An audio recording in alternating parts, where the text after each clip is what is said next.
नमस्कार मित्रांनो, खरीप हंगाम 2025 ची ई पीक पाणी सुरू झालेली आहेत। आपल्याला 14 सप्टेंबर पर्यंत आपल्या पिकाची ई पीक पाणी ही करायची आहेत। काही शेतकऱ्यांनी शेतामध्ये जाऊन आपल्या पिकाची ई पीक पाणी केलेली आहेत, परंतु आपण केलेली ई पीक पाणी ही पूर्ण झालेली आहे का किंवा ती अपूर्ण राहिली का, तर असा प्रश्न शेतकऱ्यांमध्ये पडलेला आहे। आपण केलेली ई पीक पाणी ही पूर्ण झाली का नाही हे कसं ओळखायचं, तसंच आपण केलेली ई पीक पाणी जर चुकीची झालेली असेल तर ती आपल्याला दुरुस्त करायची असेल तर ती दुरुस्त कशी करायची आहेत, आणि आपण केलेली ई पीक पाणी जर आपल्याला डिलीट करायची असेल तर ती डिलीट कशी करायची आहे, तर याची माहिती आपण आजच्या या व्हिडिओमध्ये पाहणार आहोत।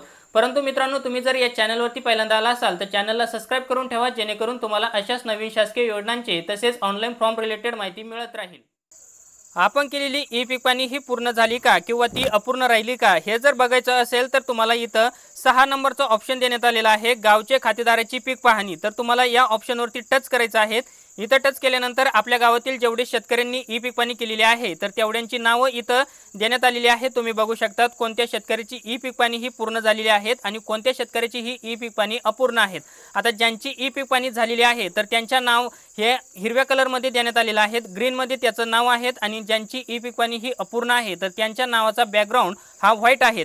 आता ज्यांची ई पीक पाणी झालेली आहे, तुम्ही कोणती ई पीक पाणी केलेली आहेत, म्हणजे त्यामध्ये माहिती काय भरलेली आहेत, आपला गट नंबर, खाते क्रमांक, जे काही माहिती तुम्ही भरलेली असेल हे तुम्हाला बघायचं असेल तर त्याच्यासमोर आपल्या नावासमोर फक्त काय करायचं आहे, इथं एक डोळ्याचा ऑप्शन दिसतो तर त्यावरती आपल्याला टच करायचं आहे। इथं टच केल्यानंतर इथं बघू शकता तुम्ही आपला खाते क्रमांक दाखवलेला आहे, गट नंबर दाखवलेला आहे, आपण हंगाम कोणता निवडलेला आहे, तसेच पीक कोणतं निवडलेलं आहे, भरलेलं क्षेत्र किती आहेत, याची संपूर्ण माहिती इथं देण्यात आलेली आहे। तुम्ही ही माहिती बघू शकता।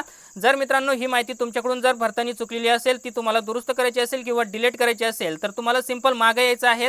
त्यानंतर तुम्हाला होमच्या या नावावरती क्लिक करायचं आहे। इथं क्लिक केल्यानंतर तुम्हाला काय करायचं आहे, पीक माहिती नोंदवाई नावाचं एक ऑप्शन आहे, जिथं आपण ई पीक पाणी केलेली आहे तर आपल्याला त्याच ऑप्शनमध्ये जायचं आहे।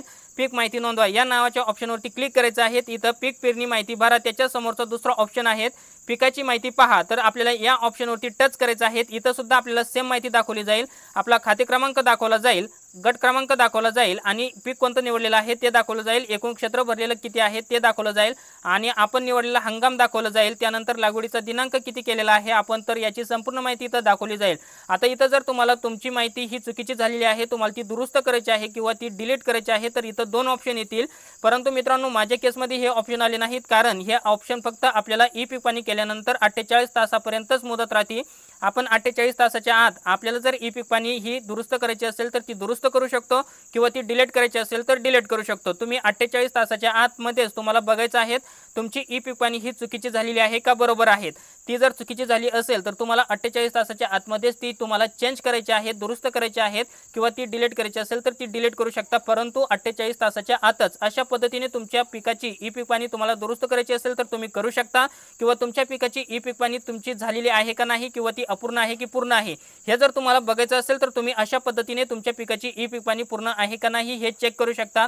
तुमच्यासाठी अतिशय महत्त्वाची अपडेट होती। तुम्हाला जर हा व्हिडिओ आवडला असेल तर चॅनलला लाईक, शेअर, सबस्क्राईब नक्की करा। आपण तुमच्यासाठी असेच महत्त्वाचे व्हिडिओ हे घेऊन येत असतो। पुन्हा भेटूया अशाच नवीन माहितीसह नवीन व्हिडिओमध्ये। तोपर्यंत धन्यवाद मित्रांनो। जय हिंद, जय महाराष्ट्र।